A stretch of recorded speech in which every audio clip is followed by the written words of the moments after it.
Club de Revistas del Grupo de Epidemiología de la Universidad de Antioquia, Facultad de Salud Pública. Hoy tenemos una nueva sesión, hoy tenemos un invitado muy especial del Ministerio de Salud, el doctor Julián Fernández. Voy a ceder la palabra a Víctor, nuestro estudiante de maestría, quien se va a encargar de presentar al invitado y luego moderar la sesión de preguntas y respuestas.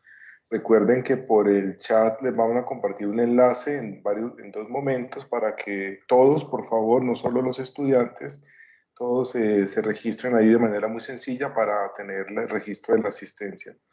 Entonces, bueno, agradecerle nuevamente al invitado por estar acá y Víctor, adelante, tienes la palabra. Gracias, profe. Buenos días nuevamente para todos y todas. Bienvenidos a la sesión del Club de Revista del Grupo de Epidemiología. Como lo dice el profesor Carlos Rojas, el día de hoy tenemos un invitado especial, el doctor Julián Fernández Niño. Él es médico de la Universidad Nacional de Colombia, magíster en Salud Pública, egresado de nuestra facultad, magíster en Bioestadística y doctor en Ciencias en Epidemiología del Instituto Nacional de Salud Pública de México. Ha sido profesor del Departamento de Salud Pública de la Universidad del Norte. En este momento se desempeña como director de Epidemiología y Demografía del Ministerio de Salud y Protección Social. Y tenemos entendido que hace poco fue notificado como profesor asistente en la Escuela de Salud Pública de Johns Hopkins University. Entonces, esperamos que sea una sesión nutrida, que podamos tener en un primer momento, como es habitual, 30-35 minutos de presentación y una parte de discusión de 20-25 minutos. Adelante, doctor. Bueno, muy buenos días y de verdad muchísimas gracias por la oportunidad de tener este espacio con ustedes, espacio que se me había solicitado desde hace algún tiempo, pero que confieso que por las obligaciones del trabajo no había podido disponer del tiempo. Siempre es un gusto poder compartir con estudiantes y profesores de la Universidad de Antioquia, como tú señalaste, en donde hice mi maestría y de nuevo reiterar mi gratitud. Segundo, solamente como a título de noticia, aclarar que desde el lunes ya dejé mi cargo de director de epidemiología y demografía y que mi actual filiación es como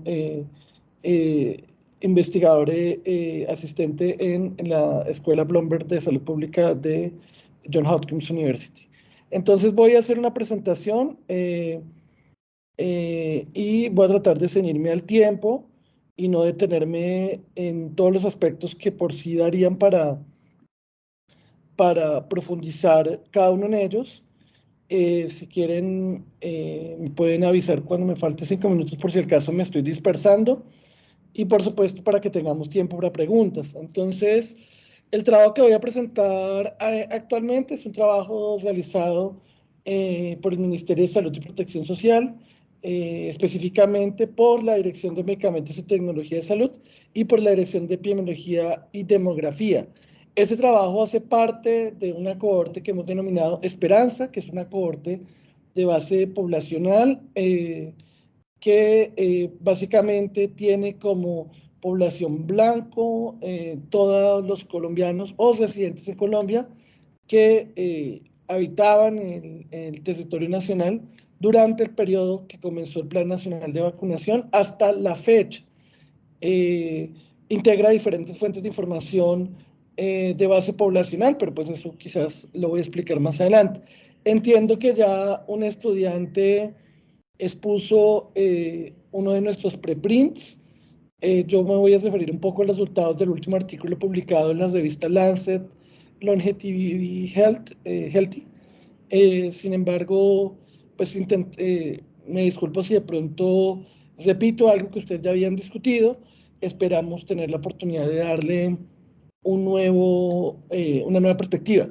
Nosotros tenemos nuevos estudios en marcha, tenemos un estudio de efectividad en todas las edades, tenemos un estudio de, entre comillas, inmunidad híbrida de la efectividad en personas con antecedente de COVID, tenemos un estudio de efectividad en trasplantados, tenemos un estudio de efectividad en el tiempo. Sin embargo, los resultados de alguna manera todavía tienen limitaciones y no las hemos validado, y por eso pues lamento no podérselos presentar hoy.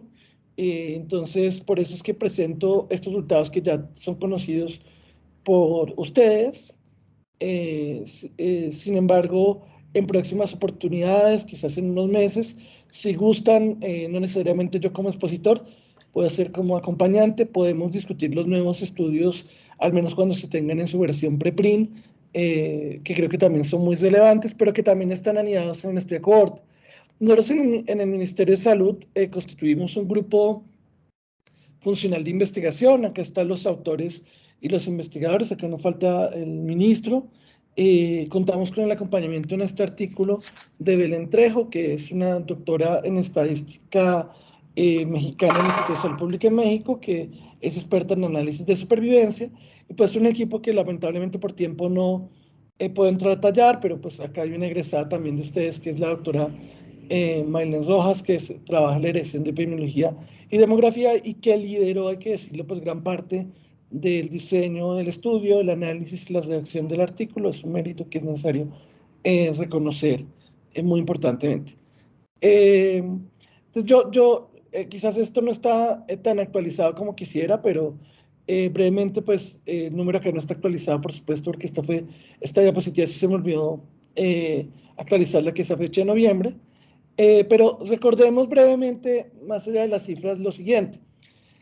Todos los países del mundo tuvieron que enfrentar a comienzos del año 2021 un desafío enorme que consistía en tener la necesidad de vacunar rápidamente a la población con una disponibilidad escasa, en algunos casos progresivamente creciente, perdón la redundancia, en algunos casos creciente de manera progresiva, pero en otros casos una escasez que duró varios meses.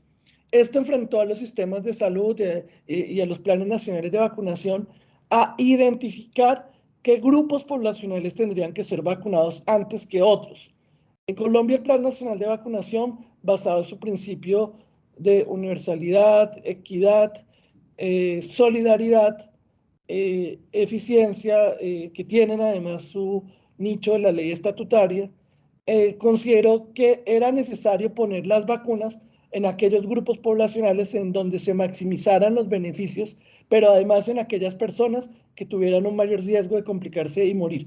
Por eso la decisión, que fue hecha también por otros países, pero hay que decir que Colombia lo hizo antes que la OPS hiciera la guía de priorización para planes nacional de vacunación contra COVID-19, dispuso que en la etapa 1 y 2 de la fase 1 del Plan Nacional de Vacunación fueran incluidos todos los adultos mayores de 60 años, específicamente en la etapa 1 los mayores de 80 y en la etapa 2 los de 60 a 79, y luego acompañados por el talento humano en salud.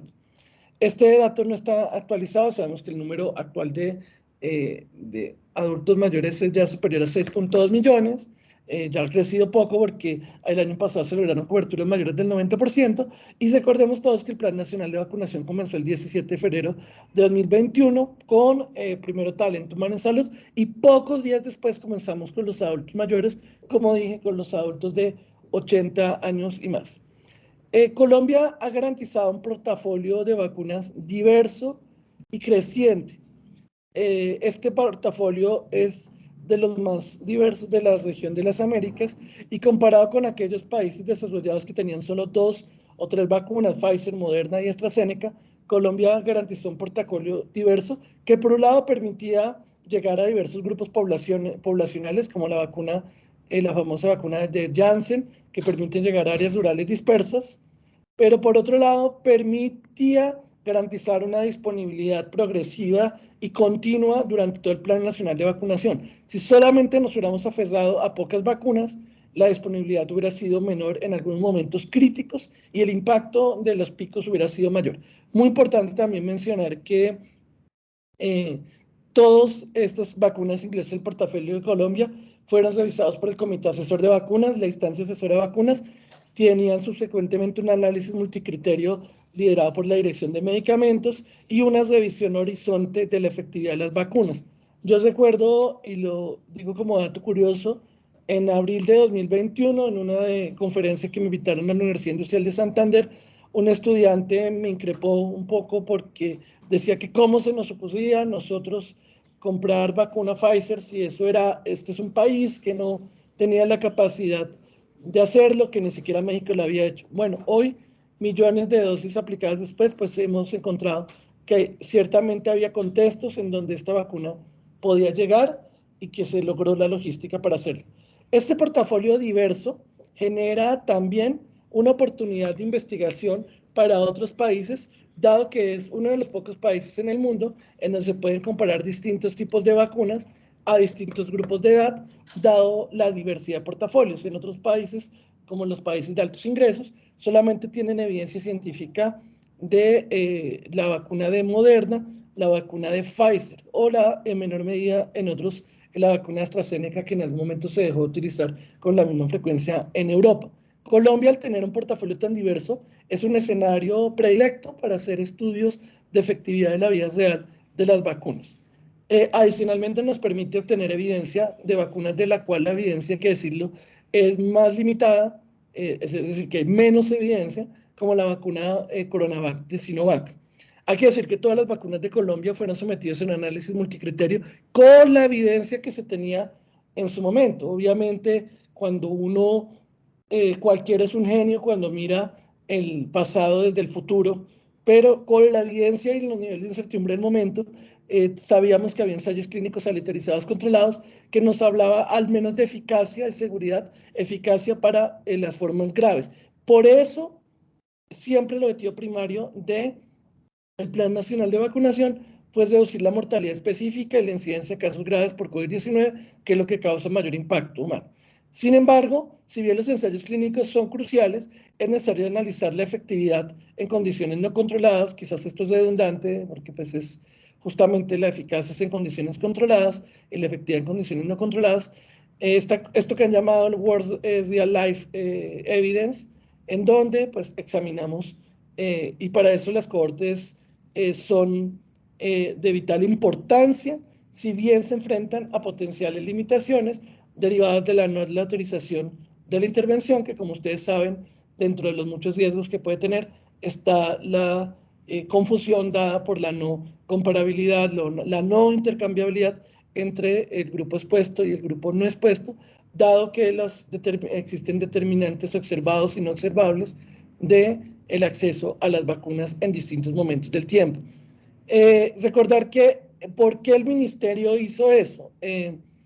Hay un profe de la Universidad de los Andes que se molesta cada vez que nosotros hacemos nuestro trabajo, pero es porque el decreto 109 nos dio esta obligación de evaluar el Plan Nacional de Vacunación y entre ellos la efectividad de las vacunas, como lo hizo New England Public Health, como lo hizo el CDC. Esto nos permite además rápidamente evaluar la efectividad de las vacunas. Comenzamos en este primer estudio con los adultos de 60 años y más, porque al ser estos los que estaban priorizados en el Plan Nacional de Vacunación, al representar cerca del 90, 60, los de 60 años y más, cerca del 90% de todas las muertes por COVID-19 en el país, y también porque fueron priorizados por las mismas razones, esto también disminuyó algunas limitaciones como los problemas de subregistro en las bases de datos, dado que el rezago hasta noviembre del año pasado ya es muy bajo, diferente al rezago 2022, donde entran los jóvenes, es muy alto. Durante el periodo del estudio, la variante dominante en el país fue la variante Mu, pero pues el estudio no permite evaluar la efectividad específica contra una variante, como es la limitación de estos estudios de cohorte de fuente secundaria. Y bueno, también nos esperamos con esto aportar evidencia, alto rigor para la toma de decisiones, no solo en el país, sobre la redefinición del portafolio de vacunas, la aplicación de refuerzos, sino también para otros países como Colombia, que tuvieron un portafolio similar, o alguna de las vacunas como la de Sinovac, de la que hay menos evidencia. En nuestra pregunta de investigación era cuál es la efectividad de las vacunas contra COVID-19 para prevenir hospitalización y muerte en adultos de 60 años y más, y nosotros nos centramos en esquemas completos de vacunación, de acuerdo a la definición del fabricante. Todavía para esa época no era posible evaluar los esfuerzos porque era muy incipiente el progreso de los esfuerzos. Por supuesto, es una de las tareas que tenemos pendientes. Y evaluar esquemas incompletos tiene unas limitaciones muy grandes y unas fuentes de sesgo, pero es algo que también vale la pena evaluar. Pero acá nos centramos en esquemas incompletos definidos por el fabricante. Acá muy importante, pues nosotros esperamos una efectividad superior al 60% para prevenir hospitalización o muerte. Esperamos no encontrar diferencias en la efectividad por tipo de vacunas o por edad. Bueno, realmente eso no lo esperábamos, pero eso lo planteamos como hipótesis nula. Este es el objetivo general, no lo voy a leer completo, pero acá pueden ver que es estimar la efectividad de cada una de las vacunas contra el COVID-19 para prevenir hospitalización o muerte en los primeros meses del Plan Nacional de Vacunación. Bueno, casi lo leí todo. Acá muy importante de este trabajo, y es que si ustedes analizan la evidencia, hay pocos estudios, por ejemplo el chileno, que era uno de los primeros que se publicó, el estudio de los chilenos no muestra la efectividad estratificada por grupo de edad, sino muestra la efectividad para todos los adultos mayores o tienen otro para adultos jóvenes. Nosotros logramos estimar la efectividad para cada grupo de edad y para cada vacuna. Ellos hacían la efectividad por vacuna, pero no por grupo de edad. Entonces hay pocos estudios que llegan a ese nivel de precisión. Nosotros constituimos la cohorte Esperanza, una cohorte de base poblacional. En esta cohorte consideramos expuestos aquellos que se hicieron un esquema completo de la vacuna de acuerdo a la definición del fabricante y no expuestos los que durante todo el periodo de estudio permanecieron sin ni siquiera una vacuna. De esta manera fueron excluidas del estudio aquellas personas que tuvieron un esquema parcial, o sea, comenzaron una dosis pero no lo terminaron por las razones expuestas. Esto va a ser parte de un subanálisis que te plantea unos desafíos importantes por las razones que pueden condicionar que la gente no termine su esquema o por las diferentes variantes de esquemas, por ejemplo, entre intervalos, entre dosis. Pero acá definimos esquema completo como haber terminado el esquema de acuerdo a la definición del fabricante y los no vacunados como haber permanecido sin vacuna. Y en cada uno, pues, examinar los riesgos de hospitalización y muerte. Con el tiempo del evento, como explicaremos más adelante. Aquí está un poquito, pues, esto es un esquema que quizás demasiado simple para ustedes que están en un nivel maestría doctoral, pero esto es como cuando lo he tenido que exponer para público general. Aquí está un poquito más cojito para ellos. Nosotros no incluimos en el estudio personas que tuvieran antecedente COVID confirmado antes de ser vacunados. Tampoco incluimos los esquemas heterólogos de vacunación, aunque acá no estoy hablando de fuerzas, hay personas en el país que ya tenían, antes de ser aprobados formalmente, combinaciones de vacunas del esquema básico. Tampoco aquellas personas que tuvieron un desenlace que fue muy temprano, 14 días después de una dosis, bien sea una muerte, una hospitalización o una infección, dado que estos eventos sería causalmente improbable que sean relacionados con la vacunación. Entonces, aquellos desenlaces que se presentaron muy pegados a la vacunación tampoco fueron incluidos. Y bueno, aquellos datos implausibles que luego podríamos hablar de. Pues básicamente casi toda la población adulta mayor que residía en Colombia durante el 2021 fue incluida, que tenía 60 años y más, incluidos los migrantes, y pues incluidos los vacunados y los no vacunados. Esto yo creo que lo tengo que traer de una mejor manera porque es un poco complejo y no me he ideado sinceramente una manera de ponerlo en figuritas más fácil, pero ustedes tienen toda la capacidad para entenderlo verbalmente. Nosotros hicimos un pareamiento multidimensional en donde para cada persona vacunada buscábamos dentro de un paquete dado un vector de variables independientes, es decir, un grupo de personas que tuviera el mismo grupo de edad, el mismo sexo, que residiera en el mismo municipio en el momento, que que tuviera el mismo aseguramiento el mismo tipo de seguridad social. Y tal vez me falta otra variable. Esta misma persona que comparte sexo, edad, lugar y aseguramiento, que es de las pocas medidas socioeconómicas que tenemos, esa misma de esa persona vacunada, buscamos una persona que tenga su misma condición, que es lo que intento de presentar con verde, pero el verde no es una sola condición, sino una combinación de condiciones. Buscamos en un paquete, que es un paquete de personas, porque los no vacunados en el principio del plan eran más, y de esas personas hacíamos un muestreo aleatorio y tomábamos una persona. Esto también nos permite de alguna manera generar un proceso aleatorio, aleatorio condicionado a las variables independientes, y lo pareamos. De esta manera, lo que estábamos teniendo, por ejemplo, es que si Pepito vacunado tenía 63 años, vivía en Villavicencio en el 2021, no, era del régimen subsidiado, ya me acordé de la otra, y tenía hipertensión, o sea, el tener o no cada una de las comorbilidades, buscábamos un Pepito no vacunado que tenía casi la misma edad, 63 años, también era hombre, por eso también era Pepito, también vivía en Villavicencio y también era del régimen subsidiado y también era hipertenso, pero no era vacunado. Es decir, que para ese vector de variables independientes, cada individuo era comparable consigo mismo, pero era seleccionado a través de un proceso aleatorio dentro de una bolsita de personas que comparten todas las características consideradas en el pareamiento. Voy a ir más rápido porque veo que me extendí mucho en la introducción. El análisis incluyó un tiempo al evento. Acá ustedes ven cómo fueron definidas las fallas y las censuras. Por supuesto, las personas que durante todo el periodo ni se murieron ni se hospitalizaron fueron censuradas para cada evento. Aquellas personas que se hospitalizaron pero no se murieron tenían falla para la hospitalización, pero censura para la muerte. Ustedes seguramente están acostumbrados a que solamente hay una manera de tener la falla, porque solamente hay un evento, pero no es que tenemos dos riesgos competitivos, el riesgo de hospitalizar y el riesgo de morir. Tenemos dos desenlaces y por eso hicimos un modelo de riesgos competitivos y no un análisis de regresión de Cox convencional, por decirlo así. Tenemos, por ejemplo, el que se muere, falla para la muerte.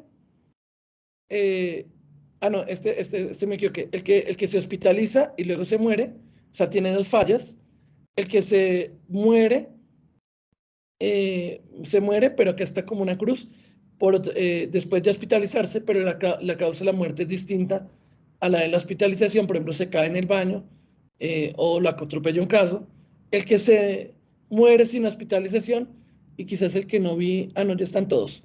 El que muere sin hospitalizarse, el que se hospitaliza y no se muere, el que se hospitaliza y se muere. Esas son las combinaciones posibles.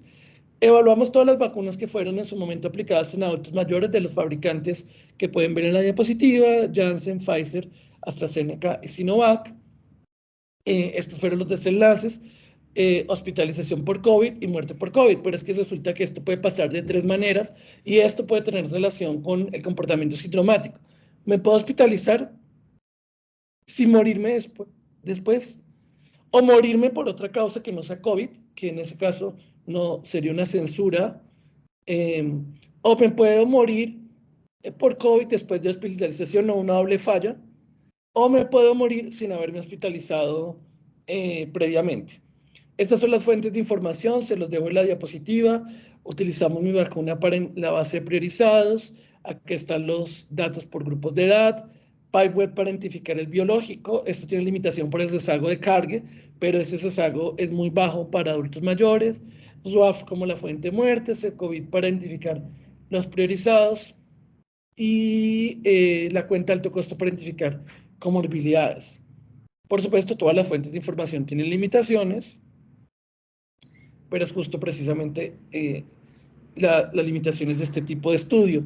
Acá estamos mostrando muy brevemente el análisis de supervivencia. Nosotros pues comenzamos haciendo las típicas funciones de supervivencia de tiempo al evento, las típicas curvas de Kaplan-Meier con sus pruebas no paramétricas tipo log-rank. Hicimos un modelo de Cox de causa específica, pero para riesgos competitivos. Y considerando el pareamiento que acabo de explicar como un estrato, en donde cada persona tenía un estrato propio con sus personas no vacunadas. En este caso hicimos un pareamiento 1 a 1, pero realmente si uno lo hace 1 a 2, 1 a 3, 1 a 4, los estimadores tienden a ser consistentes, se gana un poquito de eficiencia, es decir, la varianza de los estimadores se hace más pequeña, pero con esos niveles de muestra de millones, pues ustedes saben que realmente la precisión que se gana, si hubiéramos incluido más no vacunados por vacunado, pues es poca. En el caso de cada biológico no fue posible por varias razones, porque ya era muy específico hacer el pareamiento 1 a 1, entonces se hizo en los modelos de causa específica en presencia de riesgos competitivos, y las variables potencialmente confusoras fueron incorporadas como un vector de variables independientes, como se hace convencionalmente en cualquier modelo de regresión, y el municipio, pero con una variante de este tipo de modelo, que es poner un intercepto aleatorio para el municipio de residencias. Recuerden que lo que uno hace es que un intercepto que se permite variar a lo largo de los municipios, que un intercepto que varía a través de los municipios. Bueno, esto es un poco el control de sesgos, pero de pronto lo podríamos ver después. Nosotros hicimos un DAC en Dagity con un grupo de expertos para tratar de identificar causas comunes. Seguramente ustedes conocen esto, que es una buena utilidad para tratar de identificar las variables mínimas que se necesitan para lograr estimadores insesgados. Por supuesto, hay muchas variables de las que no tenían fuentes de información, potenciales colliders, y bueno, explicar esto me tardaría muchos minutos. Está publicado en Dagity y de hecho es referenciado en el artículo. Bueno, pues esta es nuestra fuente secundaria, no requirió aprobación de comité de ética, y bueno, acá está todo explicado. Entonces yo siempre me demoro más en metodología que en resultados de formación profesional. Entonces quizás esos resultados voy a ir más rápido para tener tiempo más bien en devolvernos en aquellos aspectos prácticos. Este fue el tamaño de muestra analítica, este es un pareamiento 1 a 1, 1.400.000 expuestos y no expuestos durante el 2021. Esta ya es la tabla del artículo publicado en Lancet. Si ustedes se ven, los totalmente vacunados y los vacunados, pues prácticamente son iguales.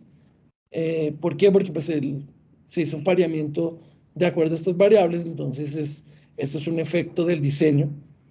Pero pues no es así cuando uno compara entre vacuna, porque entre vacuna no se hizo ese pareamiento 1 a 1, sino eso lo hicimos por varias razones entre los totalmente vacunados y los no vacunados. ¿Por qué no se hizo el pareamiento 1 a 1? Porque tendría que ser el pareamiento 1, 1, 1, 1, y era ya muy difícil, y los tamaños de muestra ya en algunos casos se reducían, encontrar una persona de las mismas características multidimensional en cada uno de los grupos. Sin embargo, hicimos una prueba y los resultados, aunque tienden a tener intervalos de confianza más altos, los estimadores puntuales tienden a ser similares. Eso fue algo que nos pidió un evaluador y que eso nos dio confianza de que tampoco hay mucha diferencia con la aproximación más tradicional de ajustar las variables independientes en el modelo como uno hace convencionalmente. Estas son las comorbilidades que fueron incluidas. Estos son los tiempos al evento. No, mentira, estos son los tiempos de seguimiento, miento. Bien sea hasta la falla o la censura. Y acá el número de eventos que fue menor. Acá uno dice, uy, pero el número absoluto, que es lo que nos pasa con las antivacunas, es muy grande con Coronavac. Sí, pero acuérdense que la mayoría de adultos mayores, como se puede dar cuenta, fue vacunada por Coronavac cuando lo vemos, cuando ese riesgo es menor del 1%. Acá pueden ver ustedes las curvas de hazard, las curvas de riesgo entre vacunados y no vacunados, a la izquierda para hospitalizaciones y a la derecha para muerte. Yo creo que esta gráfica habla por sí misma. Acá lo pueden ver en el artículo, pero esto es al revés, el Kaplan-Meier. Acá está la hazard ratio, 0.28, que si fuéramos a calcular una efectividad cruda sería ¿de qué? De 72%. Acá está también, de 77%. Si fuera una efectividad cruda, que ustedes saben que es el complemento de la hazard ratio. Acá está, el anterior era para hospitalización y este es para muerte. Estas son las efectividades para cualquier tipo de vacuna, sin considerar la edad, y para cada una de las vacunas sin considerar la edad. Acá ustedes se dan cuenta, todas las vacunas tienen una buena efectividad. Ciertamente, las efectividades de Coronavac tienden a ser más bajas.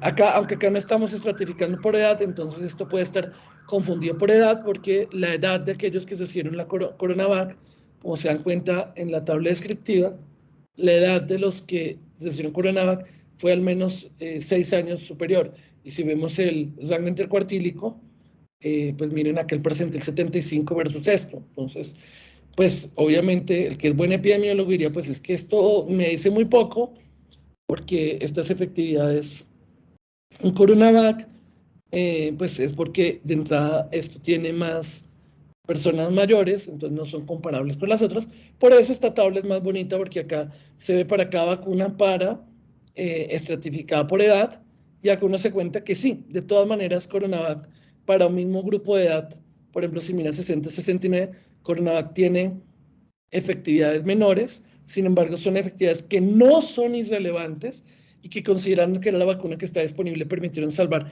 miles de vidas. Por supuesto, hoy en día sabemos que hay vacunas que pueden ser más efectivas, aunque la efectividad a largo plazo, hay algunos que ya están proponiendo que las vacunas de virus inactivado podrían tener una efectividad de largo plazo mayor, que se cae menos rápidamente. Pero esta efectividad no es despreciable para nada. De hecho, si lo vemos con muerte, fíjense que en 60 años y más es de 83 y 82%, es una efectividad muy alta, incluso 70, 79, 78, 70. Pues no tan alta como la otra de 96, pero no es nada despreciable en términos de salud pública. Y lo que sí nos damos cuenta es que para una misma vacuna, la efectividad tiende a disminuir con la edad. Eso es más claro con Coronavac. Acá se ve la misma tabla, pero ya en el formato bonito de la revista Lancet. Acá un forest plot que nos arregló la revista Lancet, súper bonita. Esto es para por vacuna, 60-69. Aunque a mí me gusta más verlo como para cada vacuna y luego dentro cada edad. Pero ellos quisieran poner cada edad y para cada edad cada vacuna. Pero pues ustedes podrían para una misma vacuna comparar las edades. De pronto se los dejo para que lo analicen, porque acá hay muchas cosas que ver y que analizar. Pero pues yo creo que no voy a mostrar las diapositivas de discusión, sino las voy a decir, voy a decir unas ideas de cierre. Lo primero es que todas las vacunas que hacen parte del portafolio de Colombia demostraron en condiciones de la vida real ser efectivas para prevenir la hospitalización y la muerte por COVID-19. Todas estas vacunas tuvieron efectividades que en términos de salud pública son importantes, sobre todo si consideramos el riesgo de hospitalización y muerte. Sin embargo, la evidencia con una lámina en detalle muestra que sí hay variabilidad de la efectividad de unas vacunas, y sobre todo de que esa efectividad para todas las vacunas tiende a disminuir conforme la edad se incrementa, lo cual puede ser propio del proceso de envejecimiento, que hace que la respuesta inmunológica sea menor. Pero incluso uno puede verlo como un término de interacción, no lo incluimos finalmente en el artículo, pero esa caída es más rápida para vacunas como las de virus inactivado. Sin embargo, dado que esa caída por la edad se presenta en todos los en todas las vacunas, si bien puede ser mayor en otros, y que hubiera sido injusto, si bien el riesgo basal puede ser mayor en unos otros, darles refuerzo a unos y otros no, en octubre, con base en estas decisiones y antes de que algunos países lo anunciaran, el gobierno de Colombia, por su información primaria y no solamente por revisión de literatura, comenzó a aplicar refuerzo primero para los de mayores de 80 años y luego para los de 60 a 79, y luego más recientemente para todos los mayores de 18 años, ya no por evidencia propia, porque eso ha sido difícil de evaluar, porque ya el poder dado el número de eventos es menor. Muestra también un esfuerzo del Ministerio de Salud de generar evidencia científica en tiempos críticos. Este fue un estudio al cual se le presentaba al ministro análisis quinquenales, que fue hecho muy rápidamente, pero con una calidad, y que pues justamente por eso nos demoramos un poquito en publicar enlaces, porque lo estábamos haciendo el tiempo de la pandemia, pero una vez limpiado un poco los potenciales sesgos de esos análisis que se hacían de forma exploratoria, y con análisis de sensibilidad que se incluyen también en las tablas suplementarias, sobre todo con lo que tiene que ver con el error de mala clasificación, pues fue publicado después de un proceso muy extenso de revisión en esta revista. También esto sirvió de insumo para recientemente calcular el número de muertes evitadas en adultos mayores, que es una estimación súper conservadora que hicimos, pero utilizando los datos de efectividad de la cohorte Esperanza. Eso está en un preprint en F1000 Research, que es una revista que utiliza este modelo de ciencia abierta y que habla de 22.000 muertes evitadas en solo el 2021, en solo adultos de 60 años y más, pero esta cifra sería mucho más completa. Esto también lo iba a mostrar, pero creo que el tiempo no me da. Entonces, pues bueno, me disculpo si de pronto no profundicé en alguno de los temas o si repetí cosas que ustedes ya conocían, pero soy todo oídos por si hay preguntas o comentarios.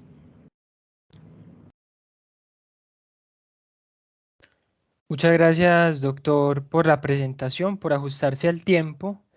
Yo considero que usted nos acaba de presentar, si bien ya lo habíamos tenido oportunidad de revisar el informe técnico, incluso no fue el preprint, pues considero que logramos evidenciar un paper que le proporciona a Colombia la evidencia sólida sobre la efectividad de la vacunación en personas mayores a Colombia, y al igual que las otras producciones académicas y la evidencia científica con la estimación de muertes evitadas por vacunación para COVID, con costo-efectividad del programa PRAS, con desigualdades económicas asociadas a mortalidad por COVID, con la eficacia del rastreo de contactos para reducir la letalidad por COVID. Considero que hacen un pool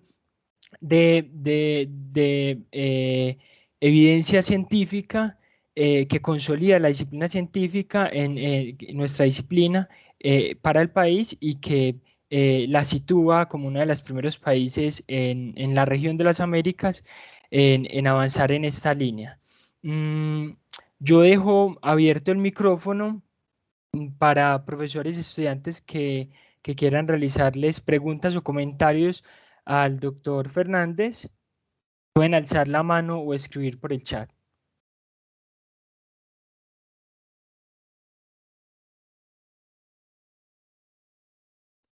Invitaría, sí. A uno le preocupa cuando no hay pregunta. Ah, no, pero ya la profesora Araceli ya, Ya profesora. empezaron a alzar la mano. Adelante, profe Doraceli.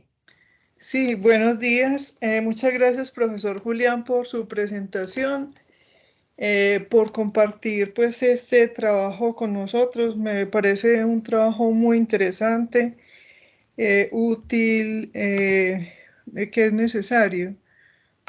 Me pareció también pues muy interesante el diseño del estudio. Creo que del análisis de sensibilidad que ustedes realizaron podemos aprender mucho. Bueno, quisiera pues preguntarle dos cosas. Uno, pues yo creo que ustedes tuvieron la ventaja de contar con los datos individuales, con el documento de identidad de las personas que les permitió cruzar las bases de datos. Algo comentan en el artículo, pero me parece muy bueno que nos contara, digamos, los avances frente a la posibilidad de contar con estos datos abiertos que sabemos pues, que al momento pues, no es posible y que incluso los datos de la vigilancia epidemiológica, pues para propósitos de investigación también tienen limitación porque aunque los comparten, es difícil tener, por ejemplo, ese documento de identidad o incluso la dirección de las personas, ¿cierto? Por un lado. Y por otro, quisiera preguntarle frente a, digamos, la decisión que ustedes tomaron en el momento del pareamiento. Sabemos que, pues, que el pareamiento ayuda al control de variables potenciales de confusión, haciendo que esas parejas sean lo más parecidas, ¿cierto? Pero de todas formas, cuando utilizan múltiples variables, digamos, ustedes pues hacen que sea más complejo a la conformación de parejas, que de pronto en la medida que avanza el tiempo se dificulte obtener parejas y de pronto haya pérdida de datos, pero también que ustedes perdieron, digamos, la posibilidad de hacer análisis, como lo mencionan en la discusión, por ejemplo, por el régimen de seguridad social como un reflejo de la situación socioeconómica, ¿cierto? Entonces, me gustaría que nos contara un poco frente a qué les llevó a tomar esa decisión de utilizar múltiples variables al formar el pareamiento en lugar de lo usual, digamos que es al menos por edad y sexo. Muchas gracias. Bueno, dos preguntas muy relevantes. Hay una normatividad sobre el acceso de los datos muy compleja. Yo incluso en mi paso por la dirección de epidemiología no la conocí tan a fondo como hubiera querido, pero que dificulta y que por supuesto tiene que ser necesario una reforma en la cual el ministro está comprometido, y voy a ser prudente porque ya no puedo hablar como ministerio, pero el ministro ha expresado su interés de avanzar en una política de datos abiertos y que estos datos, particularmente a nivel individual de vacunación, estén disponibles una vez antes de terminar este gobierno. Entiendo que esa es la meta, pero insisto, yo ya no puedo hablar en nombre del ministerio. Lo que les puedo decir es que eso va a ir acompañado de un protocolo de acceso de datos con una guía para el acceso a los datos. Se complica un poco porque acá hay datos de diversa fuente y el pegado por varias, eso sí ya son leyes, no lo puede hacer el investigador porque no se le puede dar el documento de identidad, porque el coproductor estadístico, el productor estadístico, que es el ministerio, tiene la custodia del documento de identidad. Sin embargo, eso sí tiene solución y lo hemos hecho ya con investigadores que han solicitado datos de PRAS. Si el investigador pide los pegues, entonces lo que se le hace es que se genera un código recodificado, perdón la redundancia, encriptado del documento de identidad, y se le pegan las bases. Entonces es posible que el protocolo, como te digo, yo ya no puedo asegurar que esto va a pasar, pero es algo que lo estamos trabajando. El protocolo va a tener la posibilidad de que los investigadores, como con otras bases de datos, pidan las bases pegadas y entonces en la práctica el problema de no tener el documento de identidad se soluciona porque va a tener todas las variables pegadas sin que pueda identificar a cada sujeto, que es lo que nos obliga la ley a evitar. Eso es algo que se puede hacer y yo creo, estoy totalmente convencido que es necesario que los investigadores puedan acceder a estos datos porque hay muchísimo trabajo por hacer, pero también les pido como que entiendan que hay un contexto muy complejo de hace muchos años y que nosotros tenemos la obligación legal de hacer este análisis y que además tenemos que hacerlo de forma rapidísima para poder responder a las necesidades del país y de la evidencia internacional. Pero aquí para adelante hay mucho análisis y pues yo estaré atento también como investigador externo, que ya no podré ingresar, entre comillas, fácilmente, porque incluso el pegado no lo puede hacer la dirección de epidemiología. Nosotros teníamos que pedirle el pegado a la oficina TIC. Nosotros ni siquiera podíamos acceder a las bases originales, o sea, por la cadena de custodia. Pero también estar atento como investigador para que eso suceda y abogando para que eso suceda, doctora Doraceli, porque estoy de acuerdo que es algo importante, y también para que varios estudiantes puedan hacer su tesis ahí. Sea esto una invitación también, si alguien quiere plantear preguntas de investigación ahí y quiere que los acompañemos, yo creo que lo podemos hacer. Ya no hablo como ministerio, sino como profesor, y también con el equipo del ministerio seguramente también estaré dispuesto. La segunda pregunta es muy interesante. Uno de los cuestionamientos que te hacen cuando utilizas tantas variables para parear, es el sobrepareamiento. Pero ese sobrepareamiento ocurre cuando el vector de variables independientes, por aquellas que se parean, están altamente asociadas con el desenlace, que no es el caso de ninguna de las variables. Sí están asociadas, pero no tanto para que expliquen una altísima proporción, una pseudo S cuadrada altísima de la ocurrencia o no del desenlace. Sin embargo, hay que decir que nosotros hicimos, como parte del análisis exploratorio, desde enfoques un poco más tradicionales, incorporando estas variables como variables independientes y solo pareando por sexo, edad y municipio. Hicimos estos análisis preliminares y las conclusiones sustancialmente no cambian. La razón por la cual preferimos hacer este análisis multidimensional, este pareamiento tan multidimensional, es primero, porque una de las grandes preocupaciones de estos estudios de cohortes es lo que Miguel Hernán llama la identificabilidad de los efectos. Y esto pasa por ser capaz de identificar medir y ajustar por todas aquellas causas comunes por aquellas causas comunes de la exposición y el desenlace, que es lo que yo representé en el DAC. Pero acá viene algo que teóricamente se ha expuesto y que se ha demostrado incluso empíricamente, y es que si yo logro parear por un vector de variables independientes más grande, es posible que también esté pareando por variables no observadas. Es decir, aquellas personas de la misma edad, del mismo municipio, del mismo régimen de afiliación, de la misma condición de la salud, pueden compartir además otras variables no observadas o no observables, y al parear por un vector de variables independientes más grande,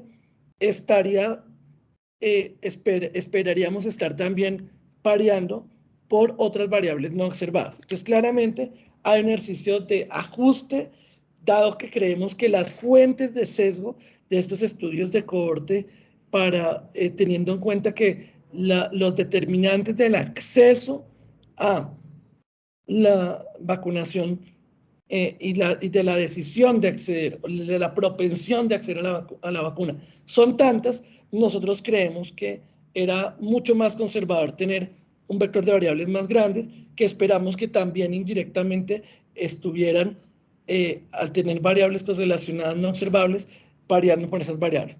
Un ejemplo de esto es que recordemos que una aproximación también posible era hacer un propensity score, y en un propensity score uno lo que hace, como ustedes saben, es modelar primero la propensión a ser vacunado o no, dado un vector de variables independientes muy grande, en donde pueden haber 30, y al final, aunque yo tenga un índice de propensión, o un puntaje de propensión, como lo quieran llamar, ese índice es construido por múltiples variables.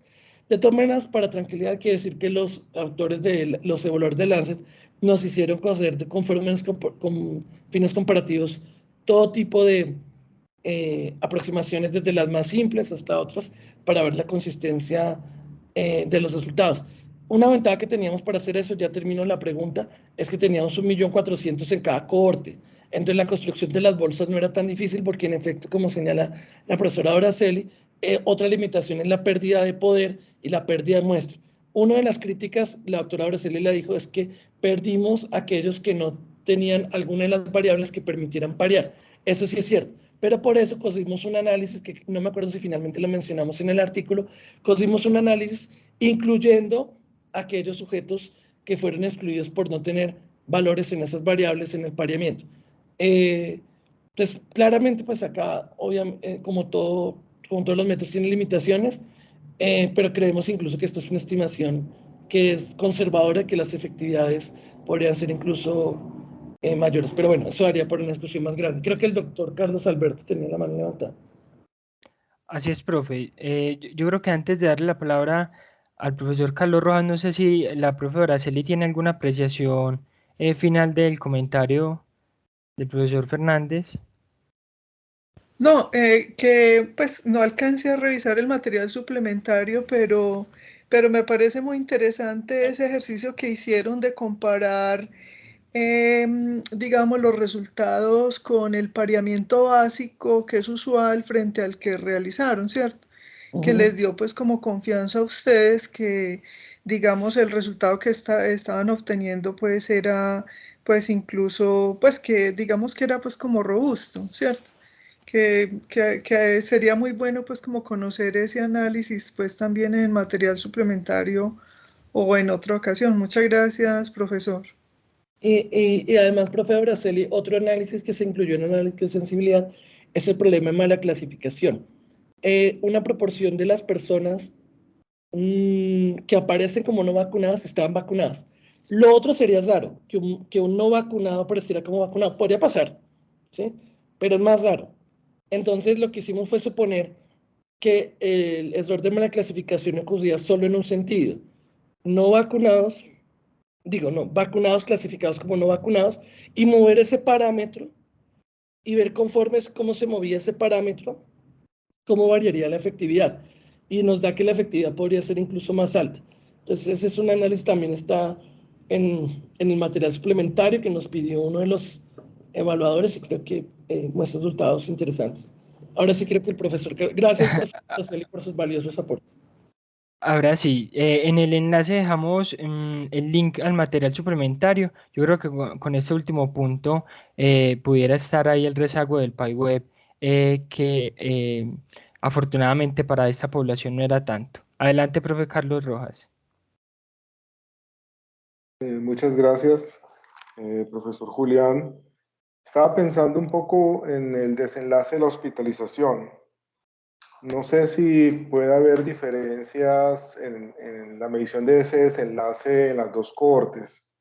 Pensando un poco, digamos, que lo que uno observaba, digamos, durante la pandemia fue que, digamos, que el acceso a atención médica, hospitalización fue muy variable, ¿cierto? E incluso variaba de acuerdo un poco como al régimen o a las CPS y lo mismo a la vacunación, pues no fue algo obligatorio tampoco. Entonces, no sé si de pronto hay alguna diferencia o qué tanto es ese desenlace, qué tantas limitaciones tenga el de hospitalización. No, yo creo que es una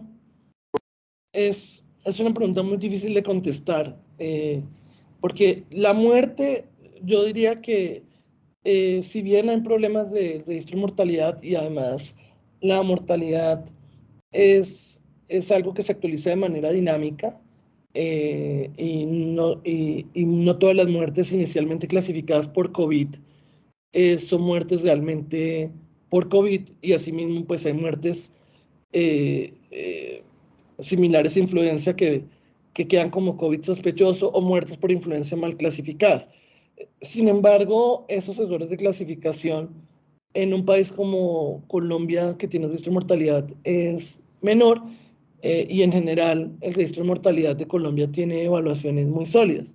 Sin embargo, yo, de nuevo siendo prudente, porque eh, digamos, no quiero hablar de un tema que no domina específicamente, pero nosotros sí, dentro de los expertos del ministerio, me explicaban que el registro de hospitalización tiene muchas limitaciones. La pregunta es si eso es diferencial a no ser vacunado o no vacunado, dado el vector de variables independientes, porque ese problema se podría solucionar también al condicionar, por ejemplo, por la derechohabiencia, que es un determinante del acceso y de la calidad de los servicios. La pregunta es si esa, que podrían llamar quizás sesgo de monitoreo clínico, sesgo de evaluación entre ambas cohortes, si se mantendría al condicionar por las variables independientes. Mi impresión es que si bien ese sesgo podría tender a ser diferencial, tendería a deducirse al condicional por variables independientes, pero tengo que confesar que es algo que valdría la pena explorar por sí solo y que es muy complejo, y estoy de acuerdo que la hospitalización como variable tiene en Colombia muchas limitaciones, y quizás meritaría hacer algún análisis de sensibilidad y que sería complejo, pero me parece muy buena observación. Excelente. Yo concuerdo, no sé si el profe Carlos Rojas tiene una apreciación final en esta línea antes de darle el paso al profesor Juan Carlos Quintero. No, ninguna. Gracias, profe Julián, por la respuesta. Gracias, profesor, a usted, muy buen comentario. Creo que hay una última pregunta, yo creo que alcanzamos, ¿cierto? Sí, sí. Adelante, profe Juan Carlos Quintero. Muchas gracias, profesor. En la primera, digamos, parte, cuando explicaste sobre que este trabajo ya se había presentado, a mí me había generado una duda con respecto, sobre todo al ajuste que le hicieron al modelo, y era, pues ya lo explicaste también, inclusive con respecto al ajuste del efecto aleatorio. A mí me gustaría conocer un poco más si se presentó alguna variabilidad con respecto a esos clústeres que se tuvieron en cuenta. De hecho, en la discusión lo abordan de una manera, pues no lo vi como profunda en ese sentido, y es que, digamos, las vacunaciones tienen un factor muy importante que es la clase social. Y de una u otra manera, pensaría yo que ahí lo están ajustando, pero me gustaría conocer si se vio alguna variabilidad que de una u otra manera impactó sobre estos desenlaces. Sí, eso es algo que los que lideran la parte estadística lo discutimos, y quizás voy a ser prudente en mi respuesta para no cometer una imprecisión. Lo primero, cuando yo me refería contestándole a la profe Doraceli que al parear por tantas variables, uno esperaría que también variables no observadas estuvieran implícitamente controladas. Y es que las personas, por ejemplo, de la misma derecho a evidencia, dado que viven en el mismo lugar, tienden a pertenecer a la misma clase social. No solo la derecho a audiencia, porque de una misma derecho a audiencia hay muchas clases sociales en distintos territorios, pero para un mismo territorio, en una misma derecho a audiencia, las personas tienden a ser homogéneas de acuerdo a algunas características socioeconómicas. Tal vez sería más prudente hablando de clase social, pensando en que pues todos sabemos que es un constructo mucho más complejo.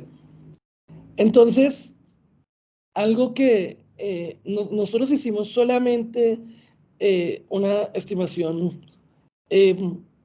conservadora, que fue que para los municipios, dado que también hay una variabilidad territorial dado por variables tales como los cambios estacionales o las medidas que se aplican en distintos momentos del tiempo, nosotros lo que hicimos fue definir un intercepto común que varía aleatoriamente en torno a unos municipios y que tiene una distribución conocida. En este caso fue una distribución normal, pero se hicieron varias aproximaciones. Y este término me permite, ese término aleatorio me permite captar la varianza dada por variables no observadas a nivel municipal y la estructura de correlación al interior de cada municipio. Algo que yo pedí, pero que finalmente no me acuerdo por qué, pero creo que decidieron no publicarlo así, pero que los resultados no cambiaban, fue definir un término aleatorio para la interacción entre municipio-tiempo, dado que lo que yo pensaba era que las características no observables eran dadas no solo por cada municipio, sino por el municipio en cada momento del tiempo, dado que cada municipio, hay diferencias entre municipios, pero son más importantes las diferencias de cada municipio en distintos momentos del tiempo, porque cambian las medidas, porque cambia si estaba en pico o no estaba en pico, como una manera de controlar por el momento epidémico. Los chinos hicieron un estudio, por ejemplo, donde metían un análisis multinivel y la variable del nivel superior era la incidencia en cada momento del tiempo. Entonces yo creía que esto era una aproximación.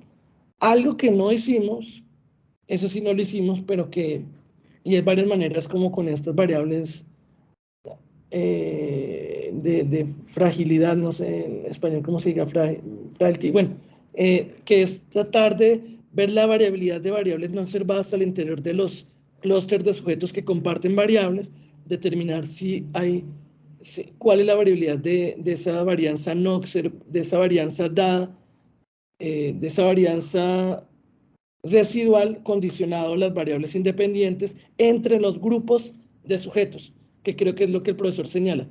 Eso creo que lo pensamos, pero no lo hicimos, y creo que podría contestar varias preguntas interesantes. Me parece, pero bueno, es una pregunta muy compleja, profe, me disculpa si no contesté completamente. No, muchas gracias, sí, claro, pues, hiciste un buen panorama de la respuesta. Muchas gracias. Gracias, profe. De acuerdo, yo creo que lo que se abren allí son oportunidades de investigación, también invitaciones para que en la mesa se puedan realizar adelantos investigativos. Lamentablemente se nos ha acabado el tiempo de la sesión del CREPI del día de hoy. Reiteramos el agradecimiento al doctor Julián Fernández Niño por aceptar y por participar del club de revista del grupo de epidemiología.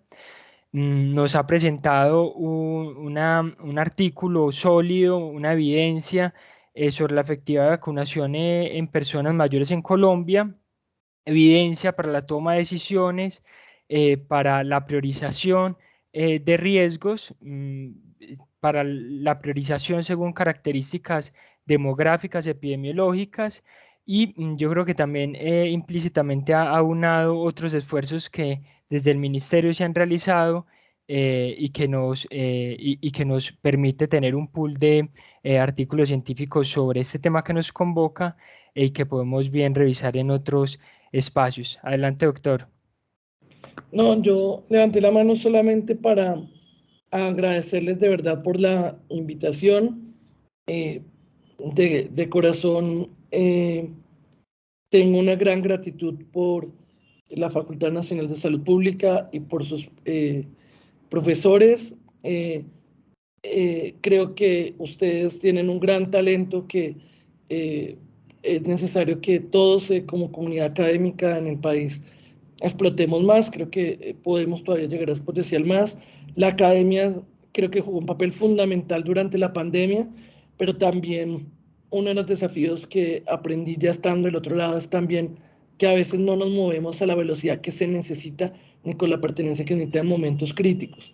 Y sin embargo, esto no lo podríamos haber hecho sin el conocimiento, sin el papel de la academia.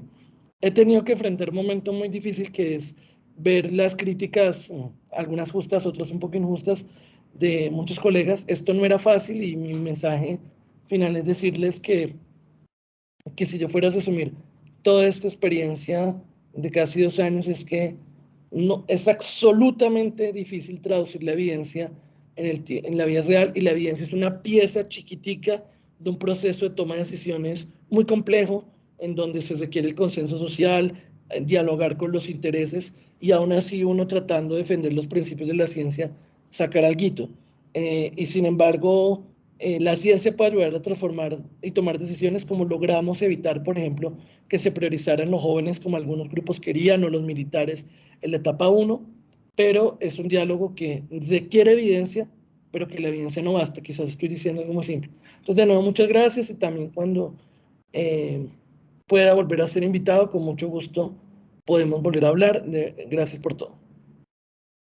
Muchas gracias a usted, doctor, y a todos que tengan un feliz día. Nos vemos dentro de 8 días en una sesión más de el Club de Revistas del Grupo de Epidemiología. Gracias, doctor, que esté bien. Hasta luego. Gracias. Gracias.